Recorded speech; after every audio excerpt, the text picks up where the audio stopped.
guys, it's LTCorbis here, so I'm bringing back the middle part because I want to pretend that I'm still 11 years old, and I'm also bringing back the long nails because I want to wipe without toilet paper. I'm thinking this finger. Today we're going to be discussing lids of TikTok. As a person who attended high school for an impressive 1 year, I'm well versed in all the deviance that happens in, sex ed. Hey, my name's Sex Ed. Particularly because I went to a California public school, and there it's basically, they just, put you on Pornhub and set you loose. They put you, like, on the gay section of Pornhub specifically. So when I saw lids of TikTok showing these videos of groomer teachers, I finally felt like my personal experience was being validated. And I thought it was a given that everyone would agree that it's a good thing that these people are being exposed. Instead, every mainstream news outlet under the sun is, like, scrambling to write it off and say, oh, these teachers were just fired for being gay. They just happen to also be pedophiles. The reason they got fired is because they're gay. Yes, we found child porn on their hard drive, but we know for a fact that that's not why they were fired. They're fired because they're black and gay, and people in Texas are just stupid and they can't handle crap like that. Although maybe I'm insane. Let's see what these, groomer teachers have to offer. They can't possibly be groomers, right? Hey, if your parents don't love and accept you for who you are this Christmas, now, I'm your parents now. I'm proud of you. Drink some water. I love you. Bye. Yeah, ignore the part where he said, frick what your parents think. I'm your parents now. Okay, I'm gonna go behind your parents' back to do what I want with you, so you can go behind my back and do something to me. Predators never do that sort of thing. Like having like a secret relationship with an adult that isn't your parents behind your parents' back. That sounds like safe. I don't know what these teachers think, that they're gonna be the safe haven for gay kids. So the gay kids are gonna come to them and be like, oh, Mr.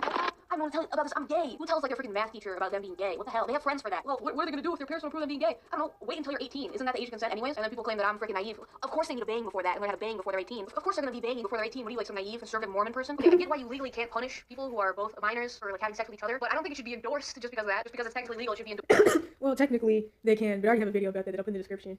Endorsed and promoted. Like, can you make 2 4-year-olds bang each other? Like, where's the limit on that? 13-year-olds having gay sex with each other? Is that normal? Is that something that should be endorsed? I don't know. I don't think so. If my parents had their way, I wouldn't know about the gay community or my own legitimate sexual identity. I came out to them when I was 16. You want to know what they told me? They told me I was going to unalive myself because of this. I mean, statistically they're correct. Sorry, I'm on YouTube. I can't say things like this. If it weren't for public school, I wouldn't know about the gay community. Unless it's a private school, parents need to stay the fuck out of classroom. You can always trust teachers to make the best decision. Their stranger teacher who knows nothing about like what level of development they're on is gonna make the right decision on what age to teach them certain things. Yeah, that makes sense. Not the parent who has their best interest at heart. Frick that. Just teach them all about gay sex at 3 years old. Otherwise, you're basically committing child abuse. Can I ask my teacher about fart porn and sex ed? Because they don't just teach you the essentials at this point. They like expanded from like, hey, they're gonna teach you how to have sex and masturbate and do oral and do anal. Like anal is already like fetish category. What, like why not exclude the other fetishes? Why can't I like hold my teacher in my classroom hostage by asking about fart porn and golden showers during class? I need to explore my sexuality. It's child abuse if you don't let kids explore their sexuality. And I'm just feeling like fart porn today. Ask your teacher and see if CBT is right for you. Kids as young as 3 and 4 are actually aware of their gender identity, even if they don't have the language for it. So very aware of who they like and who they don't like. Heterosexuality is pushed on my kids on a daily basis at a very young age. Yeah, your books. The first Disney movie that you saw. Okay, I got like a few things here. Okay, so kids from 3 years old already know about gender identity even if they don't have the words to express it. They already know about like gay sex and they want it, even if they don't have the language to express that or consent. Yeah, the implication of that is like who they like sexually. 3-year-olds are very aware of who they're sexually attracted to. Oh, I'm coming over there with a right now. If you think 3-year-olds need to explore their gender identity, you need to explore solitary confinement. We're gonna see this friend, they're like, yeah, but we teach kids about being heterosexual. We give them heterosexual media. Isn't that a double standard? Show me a heterosexual equivalent of the books like Genderqueer and Lawn Boy and whatever that have literal like pornographic erotica in them for children. Show me the heterosexual equivalent of that like isn't also banned. Show me the heterosexual equivalent of that and I will kill myself. Because Disney movies don't have freaking kids sucking other kids' glizzies. And even this idea that like we can't talk about sex with kids. It's like, first of all, we probably can. Our society is just like way too uptight about it. We give them toy guns, but we can't explain what sex is. Okay. Literally, they just show their cards. They just tell me that they're a pedophile. They come out and say it. Because freaking pedophiles can't stop talking about the fact that they're pedophiles all the time. We could probably be talking to kids about sex, but like our society's so uptight about it. You know what I'm saying? It's insane that they say these like crazy things in this tone of voice. You're not in the Discord server anymore, bro. Feel the room. Like, you're not talking to your gay bros who are also pedophiles. So this guy's basically spelling out their whole strategy rather than focusing on like the threat of pedophilia. Focus on homophobia. That's why you see so much more with LGBT stuff. You're just doing it because you're a bigot and you're homophobic, and at the same time you're forced to subsidize them reading gay erotica in the library. Let's go look at these books in case you don't believe me. A kid sucking another kid's strap-on glizzy because the kid is a tranny, and here it's censored. In the book it's not. And there's another section with them like sexing each other. But I see nothing objectionable about even preschoolers reading this, because when you're in preschool, pretty soon you're gonna be buying strap-ons and you need to learn how they work. Another banned book describes a sexual encounter between 2 4th graders. Again, in a sort of erotica style. I don't want to read these things, but I'll put them on screen. And if that's not porn, then 50 Shades of Grey isn't porn. But all these authors for some reason love like describing in detail. If you wrote that, go to jail. What are you doing? Shouldn't you be in jail? Oh, your kid? Shouldn't you be in school? Shouldn't you be in freaking death row right now? And it's hard to actually get your hands on these excerpts because when people write articles about it or whatever, they don't include them. They just say, some people allege that this book had sexually explicit material. They thought that it was pornographic. The banning of George M. Johnson's All Boys Aren't Blue speaks to a tiring history of black censorship. Yeah, it's because he's black. And ultimately, stripping students of access to books that speak to real-world circumstances that reflect their experiences, especially black and LGBTQ experiences, can be damaging. Literally, this is how they're gonna frame it. And this reminds me of my re-upload. What was it called? Anti-racism is racism? Which honestly, I forgot to say a lot of things in that video, but you notice how like specifically the white supremacists on the left have pretty much made being quote-unquote black the same as being like in the alphabet community, because that's something that they've been trying to push on melanated people, especially for forever. And you also notice that they put the color black and brown on the pride flag. I mean, of course they still don't like melanated people, but it's all just games. It's child abuse to not give kids access to erotica, and also they argue access to porn. It's real. It happens in real life. And none of these articles ever mention like, oh yeah, like the author never makes a concession in any of these interviews or whatever, like, oh yeah, that part's inappropriate, I can see why people don't want that, maybe we could like take that part out of the book and then republish it, or like give the schools a different version. Nothing like that. They're just like, you're like silencing me, I can't believe that, because it's essential to the narrative. Don't make me tap the sign. They just wanted little kids. The bill is mainly to forbid teaching about gender identity between kindergarten and 3rd grade, which even if you're a crazy gay person, I think is pretty reasonable, unless you're expecting freaking 3rd graders to be transitioning, at which point, skip the puberty blockers, just give them the surgery, because like the other teacher said, they already know, even if they don't have the language, they already know who they are. I remember what they said about the McMartin preschool case, which we're going to talk about again later in this video, is that the kids only said those things were happening to them, like the satanic sexual abuse. Kids only said they were being abused because... Oh yeah, I've mentioned this before. I think even on the evidence channels, the 4-year-olds were bleeding from the rectum and being trafficked, which, to add something else in, daycares and schools are tied into SRA, and like I always say and have been saying, the American school system is a part of the Cash for Kids system, and it's one of the branches that everybody has to go into. But these daycares are there for SRA. So yeah, anyways. Parents ask suggestive questions. Why doesn't the same go that they might, give an answer that they think is going to please the teacher, even if it's not exactly true or honest? You ask, well, are you sure you're a boy? They might go, I don't know, maybe not. And the research says that there is no age too young to talk about pretty much anything. If they know about it, they're ready to learn about it, right? So there is no, what we think is always age appropriate. Nice, there's no age too young. Listen, they just have phones. There's nothing we can do to prevent it. It's going to happen anyways. You might as well start at 5 years old. Okay? They're going to learn about it. We're going to have to talk about it. There's no age that's too young. They understand it. The research says it. I won't say what research. Trans people have similar differences in their brain to like pedophiles. The stria terminalis in the hypothalamus is smaller than the average person, which is the same difference you see in pedophiles, specifically male pedophiles. Presented without comment. The research says, I'm sorry, it's just true. Like, you can just look through the banned books list, and there's also books that are just straight and are just banned because they're... It's really interesting because there's a trauma side and there's a spiritual side. And I think I somewhat mentioned this in the video. I don't even know what I titled it. I put it in the description, but it's like, what is it? The spiritual side of sexual abuse? Something like that.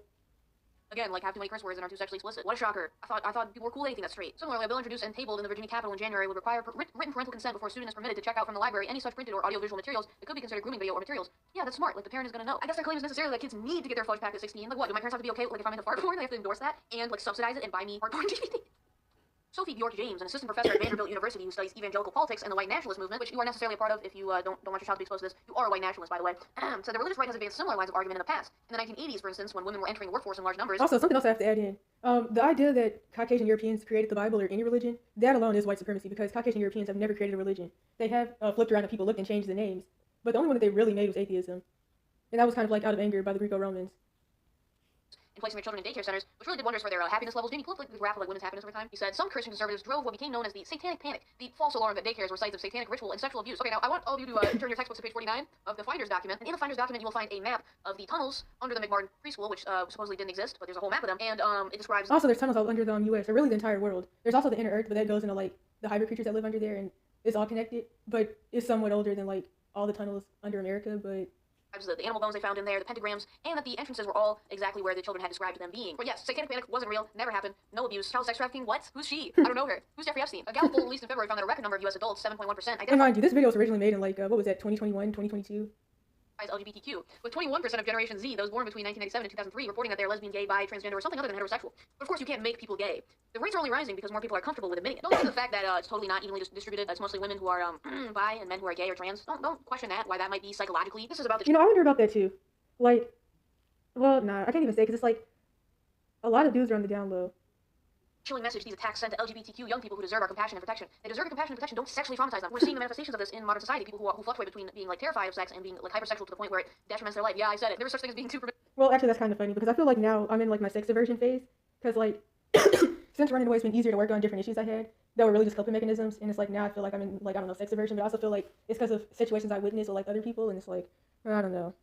Promiscuous. You can be too sexy. You can be way too sexy. It's not even about stigma. People themselves feel bad if they're too sexy. No amount of media saying it's okay, no amount of banning slut shaming is going to make them feel better about it. Hot take from the Washington Post basically complaining that teachers have to show parents what they're teaching their kids in school. Oh my gosh, the humanity. How could you? You're the one mandating me by law to pay you taxes. And whether I send my kids to public school or not, I still have to pay the taxes. And you're complaining to me that I'm asking, hey, what are you teaching my kid in this place that they're being forced to go to and I'm paying for? What are you teaching them? What's your pocket? No, I just saw it in your pocket. What are you teaching them? There's this freaking fantasy that you can do this sort of thing neutrally, and you're just giving them the information. Anything that you tell them beyond abstinence is a moral judgment, and you're condoning it, and you're normalizing it, and you're saying that it's okay. And they do tell kids like masturbation is okay. Like, what if I'm Catholic? What if I don't think it's okay? What if I'm Muslim? Matter of fact, what if I'm Muslim or Jewish, and my religion says it's not okay? Do I have a choice? Like, there's no neutral moral arbiter. There's no such thing. People will say, well, they're going to learn about it from their peers and their phones and whatever. But like, in that case, it's just like, oh, my weird classmate or whoever does goatee. It's not like an authority figure is telling me that goatee is awesome. You should try tub girling at least once, because what if you like tub girling and you just don't find out? Like, it's your sexual. I guess it's become like your sexual proclivities and the potential of all the things that you could possibly be attracted to are not just fetishes. They're like a part of your identity. So there's like an obligation to explore them. But it also sort of legitimizes pedophilia as a sexuality, which if you don't think that's coming, you're not going to make it. Like, why do you think we keep having these media like cuties and things like that, like running up against that wall every few months? There's some weird movie that comes out that has like 10-year-olds twerking because they're trying to normalize it. And the official narrative around cuties is that the movie itself was normal, even though it's literally freaking child porn. The movie itself, the French movie, was very tasteful child porn. It's just the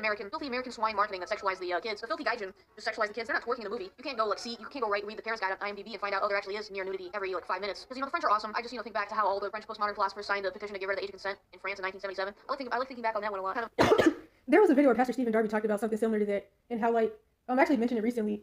In Europe, you can get SSDI for being a pedo, and something revolving around parents in Germany being told that it's good to have quote unquote relations with their kids. But he mysteriously passed away, so.